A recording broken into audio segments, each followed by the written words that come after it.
There'll be very few tears here in London this morning among the journalists who worked under James Murdoch. Unlike his father, young Mr. Murdoch didn't seem all that interested in the way newspapers functioned. Rupert Murdoch still has a passion for print. James, so it's said, is a rather cold fish who never looked beyond the balance sheets. And that's what let him down.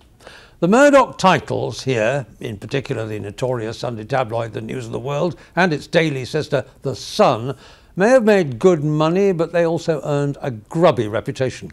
They hacked people's cell phones to get stories. Scotland Yard has alleged that they bribed cops on an extraordinary scale. They brought journalism into disrepute. And James Murdoch either didn't know or didn't want to know when he was in charge. This scandal might have destroyed Rupert Murdoch's worldwide empire if he hadn't taken drastic action. He moved swiftly last year to shut the News of the World. Kaput, gone.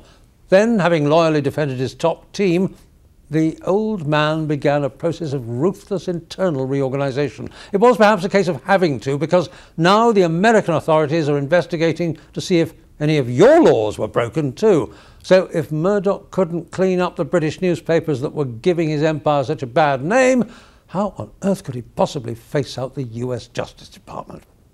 At 80 years old, Rupert Murdoch is still capable of pretty fast corporate footwork. A few days ago, he rolled up his sleeves and proudly presided over the launch of a brand new Sunday edition of The Sun.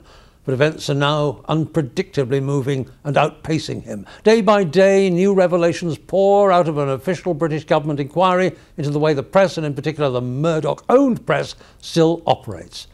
This week, The Sun itself was accused of paying scores of thousands of dollars to corrupt police officers. And even when the police originally investigated his newspapers, it looks like one of those paid police informers actually tipped them off.